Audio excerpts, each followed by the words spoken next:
Good morning student. जैसा कि हम लोगों ने कल के लास्ट लेक्चर पे ये डिस्कस किया था, लंग्स में एल्वियोली, एल्वियोली के बाद ब्रीदिंग के मैकेनिज्म, इंस्पिरेशन, एक्सपिरेशन और साथ साथ ब्रीदिंग रेट के फैक्टर्स जिससे कि ब्रीदिंग रेट अफेक्ट करते थे। और आज के इस चैनल पे हम लोग बेसिकली डिस्कस करेंगे ब्रीदिंग कंट्रोल के बारे में। ब्रीदिंग कंट्रोल होते हैं दो टाइप के।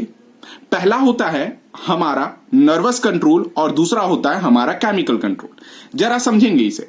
नर्वस कंट्रोल बेसिकली उस समय होता है जब अपना डायफ्राम और एक्सटर्नल इंटरकॉस्टल मसल्स का कॉन्ट्रैक्ट करवाना, उस चीज को अपन नर्वस कंट्रोल कहते हैं। सेकंड आता है chemical control. Chemical control basically वो होता है जब हमारे बॉडी में CO2 का कंसंट्रेशन बढ़ जाए और उस चीज को जब हमें रिमूव करना हो तो देन जो ब्रीदिंग मैकेनिज्म इंड्यूस होगा उस चीज को अपन केमिकल कंट्रोल कहेंगे। सो अपन स्टार्ट करते हैं नर्वस कंट्रोल से। नर्वस कंट्रोल पहला पॉइंट है that is involuntary nervous control. Involuntary nervous control में 3 रेस्पिरेटरी ग्रुप्स होते हैं, ठीक है। पहला आता है DRG मतलब डॉर्सल रेस्पिरेटरी ग्रुप, दूसरा आता है VRG that is ventral respiratory group, तीसरा आता है न्यूमोटैक्सिक सेंटर। जबकि डॉर्सल रेस्पिरेटरी ग्रुप और वेंट्रल रेस्पिरेटरी ग्रुप को RRC कहते हैं, मतलब रेस्पिरेटरी रिदम सेंटर। अब जो मैं आपको डायग्राम डिस्प्ले करवा रहा हूं, ये डायग्राम आप जरा गौर से समझें। ये डायग्राम एक्चुअल में ब्रेन के नीचे ये सेरेबेलम है। सेरेब्रम यहां पर था और ये ब्रेन और स्पाइनल कॉर्ड का डायग्राम है। सेरेबेलम, पॉन्स और this region is commonly known as the medulla oblongata. अब जरा देखेंगे इस रीजन में क्या क्या प्रेजेंट होता है। जैसा कि हमने बताया कि एक जो डॉर्सल सरफेस पे प्रेजेंट होता है उसे डॉर्सल रेस्पिरेटरी ग्रुप कहते हैं और जो वेंट्रल सरफेस पे प्रेजेंट होता है उसे वेंट्रल रेस्पिरेटरी ग्रुप कहते हैं। साथ साथ जो डॉर्सल रेस्पिरेटरी ग्रुप के नीचे साइड पे एक एरिया प्रेजेंट होता है जिसे कीमो सेंसिटिव एरिया या सेंट्रल कीमो रिसेप्टर्स कहते हैं। सो अब अपन देखेंगे DRG और VRG का रोल किस पर होता है। जरा देखेंगे DRG का जो एक्ट होता है diaphragm, external intercostal muscles, abdominal muscles और IICM पे। जैसे लास्ट क्लास में हम लोगों ने देखा था लास्ट लेक्चर वीडियो में कि डायफ्राम का एक इंपॉर्टेंट रोल था इंस्पिरेशन और एक्सपिरेशन करने में, साथ साथ एक्सटर्नल इंटरकॉस्टल मसल्स का भी इंपॉर्टेंट रोल था। सो जो डॉर्सल रेस्पिरेटरी ग्रुप है वो डायफ्राम पे एक्ट करेगा और इसका कॉन्ट्रैक्शन एक्सपेंशन करवाएगा, जबकि DRG EICM पे भी एक्ट करेगा that is external intercostal muscles, जो कि कॉन्ट्रैक्शन और एक्सपेंशन से हमारा जो थोरेसिक बास्केट है वो बेसिकली ऊपर और नीचे की ओर मूव करेगा। अब VRG के बारे में डिस्कस करते हैं।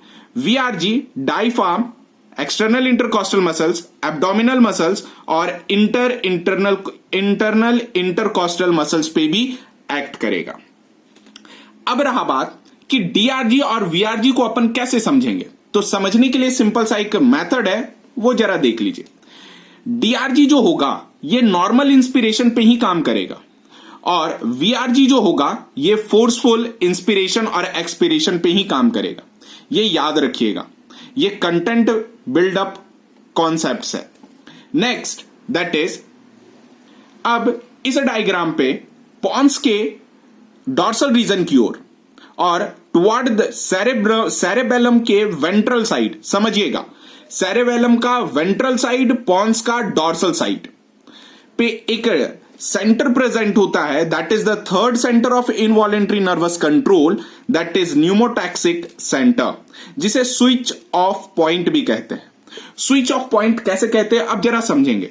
ये रेस्पिरेटरी रिदमिक सेंटर का डिक्रीज करेगा ड्यूरेशन ऑफ इंस्पिरेशन और रेट ऑफ रेस्पिरेशन इंक्रीज करेगा। अब जरा कैसे, मान लीजिए आप डीप इनहेल करके सांस लेने का कोशिश करें।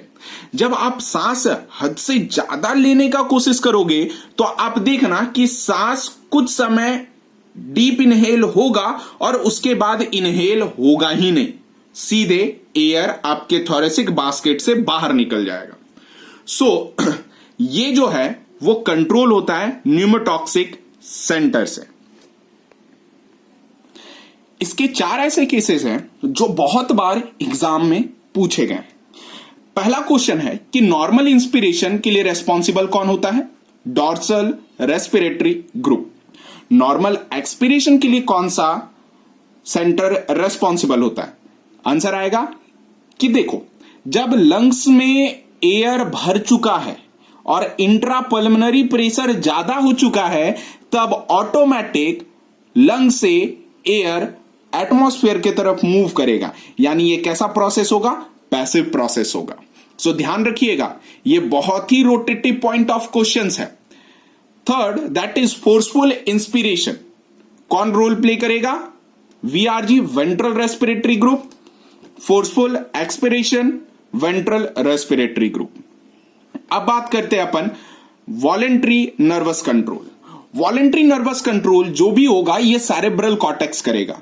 एग्जाम्पल, जब अपन किसी ऐसे एरिया से पास कर रहे होते हैं जहां पर बहुत ही ज्यादा फाउल स्मेल आता है, उस समय अपन क्या करते हैं? पार्शियली अपने नोज को अपने हाथ से दबा करके रन करते हैं, क्योंकि हम जानते हैं कि अगर अपन ज्यादा लंबे समय तक सांस को रोक करके रखेंगे तो देन हमारा स्विच ऑफ मैकेनिज्म वो क्या कर देगा? ऑन कर देगा, और अल्टीमेटली क्या करेगा? हम अपना हाथ को नाक पर से हटा लेंगे। सो ये पूरा कंट्रोल्ड होता है। That is controlled by cerebral cortex region. Next, that is chemical control. अब केमिकल कंट्रोल मैंने बताया किसके वजह से होता है? कीमो रिसेप्टर, जो डीआरजी से डाउन साइड पे प्रेजेंट होता है। अब इसमें देखेंगे कीमो रिसेप्टर्स 2 टाइप के होते हैं। एक पहला सेंट्रल होता है और दूसरा पेरिफेरल होता है। सेंट्रल पे, जिसे सेंट्रल कीमो रिसेप्टर्स कहते हैं, जो मैंने ऑलरेडी डायग्राम में दिखाया था, किस रीजन पे था? मेड्यूला पे था। पेरिफेरल में पहला आउटिक बॉडी और कैरोटिड लैब्रियंथ, ये ईयर के रीजन पे प्रेजेंट होता है। अब जरा देखें, ये तीनों एरिया हाईली सेंसिटिव होता है CO2 का और H+ कंसंट्रेशन का। जैसे ही इंक्रीज होगा दी सब्सटेंस में, ये सीधा एक्टिवेट करेगा बॉडी के ये 3 कीमो रिसेप्टर्स को। अब जरा देखें, जैसे ही वो तीनों पार्ट को एक्टिवेट करेगा तब क्या होगा? नेसेसरी एडजस्टमेंट होगा रेस्पिरेटरी सेंटर पे, जिस वजह से वो जितने भी CO2 और H+ होंगे वो बॉडी से एलिमिनेट कर देंगे। अब इसमें नोट समझिएगा, जो रोल ऑफ O2 है किसमें? Regulation of respiratory rhythm is quite insignificant, वो सिग्निफाइज नहीं होता है। और अब एक चीज है क्वेश्चंस, और आज मैं इस क्वेश्चंस का कोई डिस्क्रिप्शन आपसे नहीं मांगूंगा, इस क्वेश्चन को मैं खुद एक्सप्लेन करूंगा। What happen when we inspirate more air? क्या होगा उस समय जब अपन हद से ज्यादा सांस ले लेंगे? अभी जैसे हम लोगों ने देखा कि अभी क्या होगा कि वो ऑफ हो जाएगा, जिसे स्विच ऑफ मैकेनिज्म कहते हैं। सो इसमें क्या होगा? एक स्पेशल मैकेनिज्म वर्क करता है यहां पर। उस मैकेनिज्म का नाम है that is hearing Brewer reflex. ये हेयरिंग ब्रीवर रिफ्लेक्स ये इंस्पिरेशन पे भी काम करता है और एक्सपिरेशन पे भी काम करता है। सो ये हेयरिंग ब्रीवर रिफ्लेक्स क्या होता है, अब जरा समझेंगे। ह्यूमन में हेयरिंग ब्रीवर इन्फ्लेशन रिफ्लेक्स उस समय एक्टिवेट होगा जब अपना टाइडल वॉल्यूम इंक्रीज हो जाएगा मोर देन 1500 ml से। जैसे ही हमारा 1500 ml से इंक्रीज हो जाएगा, तब जो स्ट्रेच रिसेप्टर्स प्रेजेंट होंगे ब्रोंकीज और ब्रोंक्यूल्स पे, ये सीधे स्विच ऑफ करेंगे अपने इनहेलेशन मैकेनिज्म को, यानी डायफ्राम का कॉन्ट्रैक्शन को वो सीधे रोकेंगे। और जैसे ही डायफ्राम का कॉन्ट्रैक्शन रुकेगा तब सीधे वेंट्रल रेस्पिरेटरी ग्रुप के पास मैसेज जाएगा और वेंट्रल रेस्पिरेटरी ग्रुप सीधे वीआरजी सीधे डायफ्राम को प्रेस करेगा और फोर्सफुल एक्सहेलेशन करेगा। इस मैकेनिज्म को अपन हेयरिंग ब्रीवर इन्फ्लेशन रिफ्लेक्स कहते हैं। ये क्या करता है? प्रोटेक्टिव डिवाइस होता है और प्रिवेंट करता है एक्सेस इन्फ्लेशन ऑफ लंग्स का। सेकेंड, स्ट्रेच रिसेप्टर्स कहां पे प्रेजेंट होता है? Walls of bronchi and bronchioles. जिन लोगों को ये समझ में ना आए, वीडियो को बार बार रिवाइंड करके प्ले करके समझने का कोशिश कीजिएगा। हेयरिंग ब्रीवर रिफ्लेक्स, ये मोस्ट इंपॉर्टेंट टॉपिक है आपको समझने का कि कैसे करके स्विच ऑफ और कैसे करके स्विच ऑन मैकेनिज्म काम करता है। Next, that is switch on mechanism. अब लेट सपोज कि हमने कोई ऐसे एरिया से पास किया जिस जगह पर हमें फाउल स्मेल फील हो रहा था, आइदर यूरिनल स्मेल था, आइदर बहुत फाउल फर्टिलाइजर्स के स्मेल थे। सो उस समय हम लोग अपने नोज को बंद करेंगे। जब नोज बंद कर देंगे तो अब बॉडी के अंदर CO2 और H+ कंसंट्रेशन बढ़ जाएगा। ये CO2 और H+ कंसंट्रेशन सेंट्रल और पेरिफेरल दोनों रीजन पे प्रेजेंट होगा। अब जैसे ही प्रेजेंट होगा तो कीमो सेंसिटिव एरिया और कीमो रिसेप्टर्स एक्ट करेगा और सीधे हमारा जो हाथ जो अपने नोज नॉस्ट्रिल को प्रेस करके रखा था वो क्या हो जाएगा? छूट जाएगा। ये भी हेयरिंग ब्रीवर रिफ्लेक्स में आता है। नेक्स्ट, अब इसके बारे में अपन डिस्कस करेंगे एयर वॉल्यूम्स। एयर वॉल्यूम्स होता क्या है? पहले तो हमें यह समझना है कि एयर वॉल्यूम जो मेजर होता है वो किसके हेल्प से? स्पायरोमीटर के हेल्प से मेजर करते हैं। और ये स्पायरोमीटर हमेशा एक नॉर्मल और हेल्दी इंडिविजुअल के साथ लिया जाता है। टॉपिक में जितने भी न्यूमेरिकल इस टाइप के डेटा मिलेंगे वो सारे आपको एनसीईआरटी के फिगर ही याद रखने हैं। बाहर किसी भी दूसरे टेक्स्ट बुक का फिगर आपको याद नहीं रखना है। नेक्स्ट, सबसे पहला टॉपिक एयर वॉल्यूम में आता है टाइडल वॉल्यूम। टाइडल वॉल्यूम का मतलब क्या है?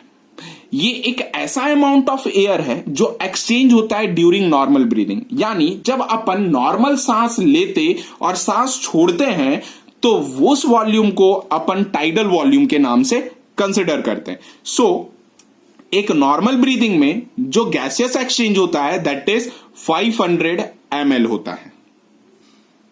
सेकेंड, इंस्पायरेटरी रिजर्व वॉल्यूम, जिसे IRV कहते हैं। आप नाम से ही क्लियर समझ लेना, इंस्पायर और रिजर्व वॉल्यूम, इस चीज को कॉम्प्लीमेंट्री एयर कहते हैं। यानी maximum amount of air which can be breathe in after tidal volume. यानी टाइडल वॉल्यूम के ऊपर आप कितना ज्यादा सांस ले सकते हो उस चीज को इंस्पायरेटरी रिजर्व वॉल्यूम कहते हैं, जिसकी वैल्यू क्या रहती है? 2500 ml से लेकर के 3000 ml तक। नेक्स्ट आता है expiratory reserve volume. Expiratory reserve volume का दूसरा नाम सप्लीमेंट्री एयर कहलाता है।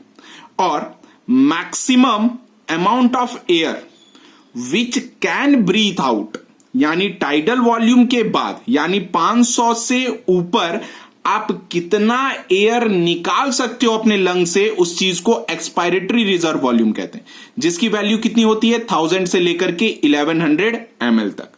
नेक्स्ट आता है fourth, that is the residual volume. Residual volume मतलब the amount of air left in lungs after breath out of vital capacity. यानी जितना अमाउंट ऑफ एयर जो लंग्स में रह जाएगा, पूरा वाइटल कैपेसिटी मतलब पूरे लंग्स की जितनी भी कैपेसिटी है उससे निकालने के बाद उस चीज को रेसिडुअल वॉल्यूम कहेंगे। वैल्यू 1100 ml से लेकर के 1200 ml। नेक्स्ट आता है that is inspiratory capacity. Inspiratory capacity का मतलब कि maximum amount of air which can breathe in, यानी आप मैक्सिमम अमाउंट ऑफ एयर कितना ले सकते हो। तो tidal volume plus inspiratory reserve volume, ये दोनों को एडिशनल फॉर्म पर अपन इंस्पायरेटरी कैपेसिटी कहेंगे। सो वैल्यू कितना होगा? 3000 ml से लेकर के 3500 ml तक। Next, that is expiratory capacity. Expiratory capacity का मतलब कि amount of air which can be breathe out और एक्सपायर्ड आफ्टर नॉर्मल ब्रीथ इन।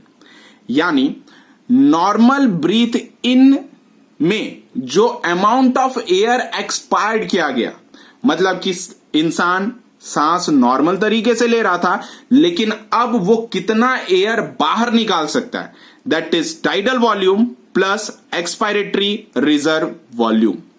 नेक्स्ट, फंक्शनल रेसिडुअल कैपेसिटी, जिसे FRC भी कहते हैं, मतलब कि amount of air left in lungs after normal expiration, यानी सांस छोड़ने के बाद, यानी नॉर्मल ब्रीथ आउट करने के बाद लंग्स में कितना एयर रह जाएगा, उस चीज को फंक्शनल रेसिडुअल कैपेसिटी कहेंगे, जिसकी वैल्यू क्या होती है, ERV plus RV।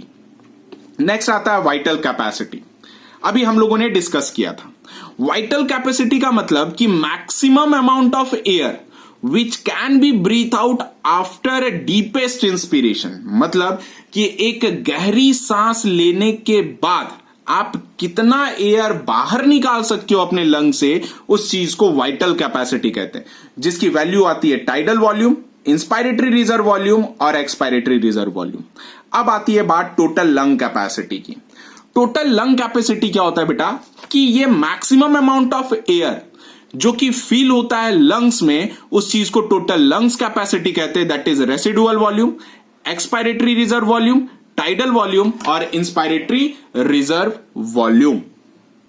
Next, that is the dead space. नाम से ही क्लियर है कि एक ऐसा स्पेस है जिसका कोई यूज नहीं हो रहा है और उस जगह पे कोई गैसियस एक्सचेंज नहीं हो रहा है, यानी space in trachea, bronchi, bronchiole which is not used in respiration, उस चीज को डेड स्पेस कहते हैं। बेटा डेड स्पेस जो होता है दो टाइप का होता है। पहला एनाटॉमिकल डेड स्पेस होता है। ये एनाटॉमिकल डेड स्पेस वो होता है जो भगवान ने हमें बना करके दिया है, जिसकी कैपेसिटी और जिसकी वॉल्यूम जो होती है वो 150 ml होती है। सेकंड आता है pathological dead space. Pathological dead space वो होता है जो वेरियस डिजीज के वजह से हुआ है बेटा। वेरियस डिजीज का मतलब कि किसी इंसान को सिगरेट पीने की आदत है, किसी इंसान को और भी बहुत कुछ करने की आदत है। एग्जाम्पल बहुत सारी चीज, जैसे किसी को बायसिनोसिस हो जाता है, किसी को सिलिकोसिस हो जाता है, बहुत सारे ऐसे डिसऑर्डर जिससे कि लंग्स की इनहेलेशन कैपेसिटी डिक्रीज हो जाती है, उस चीज को अपन पैथोलॉजिकल डेड स्पेस कहते हैं। और नेक्स्ट आता है दैट इज डिफ्यूजन कैपेसिटी। ध्यान रखिएगा, डिफ्यूजिंग कैपेसिटी जो होता है CO2 का ज्यादा होता है O2 के रेस्पेक्ट में देन नाइट्रोजन का। और डिफ्यूजन ऑफ गैसेस के बारे में अपन नेक्स्ट वीडियोस में डिस्कस और हेल्दी डायग्राम से अपन ऑब्जर्व करेंगे कि आखिर ब्लड में किस टाइप में गैसेस डिफ्यूज होते हैं, यानी लंग से लेकर के ब्लड उस गैस को कैसे मिक्स करता है